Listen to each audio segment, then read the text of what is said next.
Tenemos varias deudas en cuanto al aspecto institucional, al aspecto legal y al aspecto de incentivos. Esas tres líneas son las deficitarias. Desde el punto de vista institucional, estamos a puertas de dar un gran avance porque se va a crear el Ministerio de las Culturas, de las Artes y del Patrimonio, y que va a permitir dar un avance serio, seguro, en evitar la dispersión de las distintas instituciones que hoy día ven los temas patrimoniales. En realidad aquí hay que tener claro que el patrimonio siempre va a ser disperso, ¿ya? Porque están las áreas de distintos ministerios, como también en la realidad misma hablamos de un patrimonio arquitectónico, arqueológico, natural. Por lo tanto, es lógico que la regulación de estos bienes esté situado también en distintos cuerpos, digamos, institucionales. Pero lo importante es que ahora vamos a tener un ministerio que a lo menos va a reunir, digamos, bajo la esfera del área de la cultura, los temas patrimoniales, que hoy día están dispersos en la Dirección de Biblioteca, en el Consejo Nacional de la Cultura de las Artes, en el Consejo de Monumentos Nacionales y en otros ministerios. Lo segundo, desde el punto de vista legal. Nuestra legislación patrimonial es una legislación antigua, pensada para, en algunos casos, hace más de 30, 40, 50 y a veces 80 años atrás. Por lo tanto, es necesario dar un salto desde el punto de vista que la legislación esté acorde a las actuales visiones de lo que es el patrimonio y de las necesidades que tiene el país respecto de la conservación, la investigación y la exhibición del patrimonio. Por lo tanto, tenemos que dar un salto y ahí tenemos también una deuda larga de tener una nueva legislación sobre los temas patrimoniales. No solamente una ley que cree una institucionalidad, sino una ley que aborde aspectos ya vinculados a la gestión del patrimonio, a la conservación del patrimonio. Y en este aspecto quizás lo más importante y la deuda más larga ya en las últimas décadas es que nuestra legislación protege, pero queda prácticamente coja desde el punto de vista de proporcionar los recursos necesarios para la conservación del patrimonio.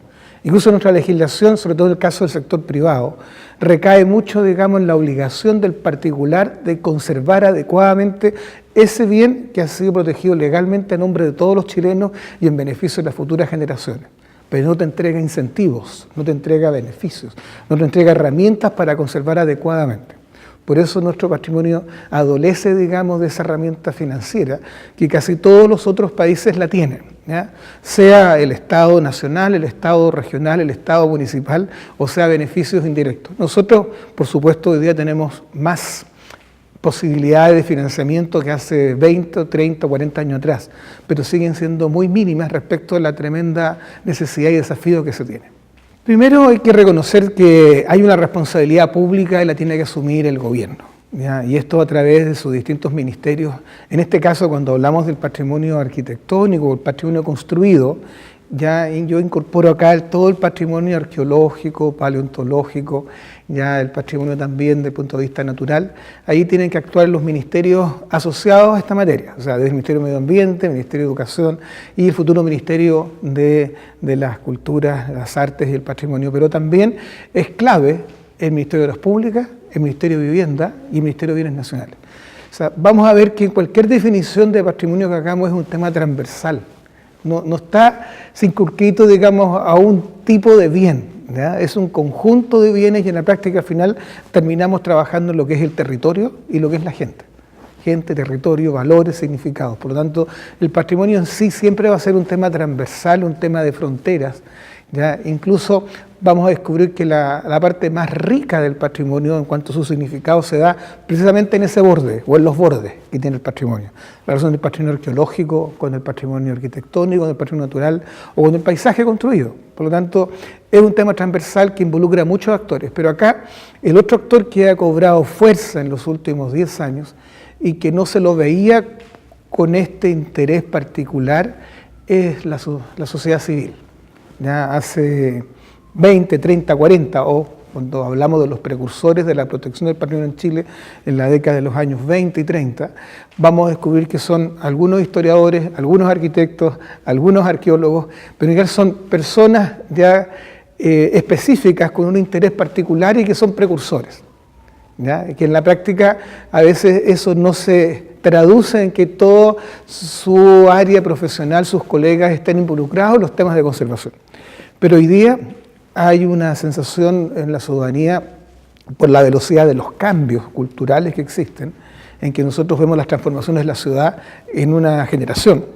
Incluso uno podría decir que en una década una persona ve cómo su ciudad, su pueblo cambia radicalmente. Incluso podríamos decir que hasta en un año uno deja de pasar por un barrio y cuando pasa de nuevo por ese barrio ya hay un nuevo edificio. Entonces hay un sentimiento también de pérdida de identidad, de valores, de sociabilidad, del espacio propio, íntimo. Por lo tanto, eso ha gestionado a distintas personas, digamos, a movilizarse en defensa de lo que ellos consideran sus barrios y por lo tanto el salto y la identidad hacia lo que es patrimonial ya es rápido. Por lo tanto, ese es el otro sector de la sociedad, digamos, que hoy día es un sector activo, ya yo diría que es un sector que demanda y que presiona a las autoridades. A pesar que hoy día cada vez hay más autoridades preocupadas del tema patrimonial, también hay muchos temas emergentes y conflictos y necesidad de recursos. Por lo tanto, el patrimonio entra en esa discusión de conjuntos diversos de intereses en oposición. O sea, por supuesto, cuando uno ve el sector inmobiliario, ya plantea un nuevo tipo de ciudad. Y la gente que quiere vivir en sus barrios quiere mantener lo que tienen. Entonces, ahí de nuevo tenemos una deuda como sociedad, pero también hay que llamar la atención a las autoridades en ese sentido, desde municipales a ministeriales, desde el punto de vista de la ausencia de una planificación ya hay una regulación inteligente. ¿Ya? Es como que la regulación va saliendo después del conflicto o a raíz del conflicto. Y nos ha faltado esa visión que en la década de los 50, 60 Chile tuvo de planificar y diseñar el futuro desde el punto de vista urbano o territorial. Hoy día esa es la gran demanda, la necesidad de planificar, de ordenar y de poner a los distintos intereses y actores sociales, digamos, en una mesa para que todos tengamos que comprender la visión del otro y vamos a tener que regular y ordenar. Por lo tanto, hoy día hay que tener a todos estos actores, no basta con los actores públicos. Tampoco basta con el actor empresarial empoderado con el recurso del dinero, ya en que tú te pones de acuerdo como autoridad y yo, por ejemplo, ser presidente de una asociación de empresarios, de inmobiliarios, esa conversación tiene que existir, pero no es suficiente.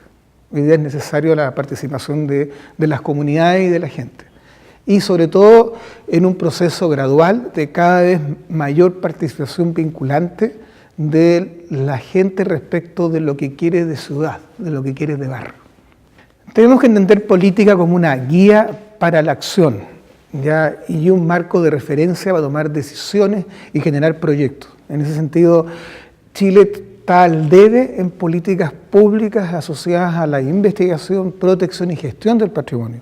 Esto no quiere decir que no se han hecho cosas. En los últimos 10 años o 20 años hemos hecho más que en los últimos 50 años. ¿Ya? Desde el punto de vista de recursos, hemos tenido proyectos de carácter nacional, en algunos casos cofinanciados con el Banco Interamericano de Desarrollo, hemos tenido proyectos financiados por los gobiernos regionales, hemos tenido distintos ministerios lanzando iniciativas colaborativas para incorporar la gestión del patrimonio ya arquitectónico y urbano en las ciudades. Ha habido un avance. Sin embargo, tenemos que generar una política pública más transversal. No puede ser que esta política pública se reduzca a un programa o a un proyecto de tal o cual ministerio o de tal o cual municipio.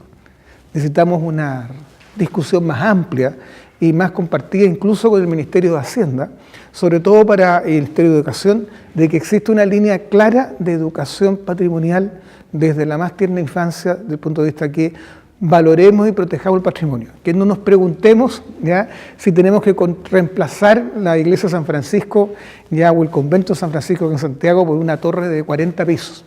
¿Ya? Eso en otros lugares del mundo, no tengo por qué mencionar a Europa, sino en América Latina, ya está claro que eso no se lo pregunta. ¿Ya? Cuando uno va al Cusco, ya la gente tiene súper claro la importancia y el valor que tiene la ciudad del Cusco para la gente que vive en el Cusco y para el Perú en general. Por lo tanto, nosotros todavía estamos en la etapa que nos hacemos preguntas de esto o lo otro.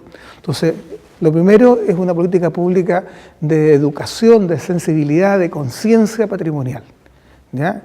Y si eso lo hacemos desde los niños más chicos, digamos, y eso sí que está en la universidad, caramba que va a ser distinta la forma de comprender, digamos, el patrimonio. Y lo segundo, necesitamos una política pública de incentivos. Ya, mecanismos financieros directos e indirectos.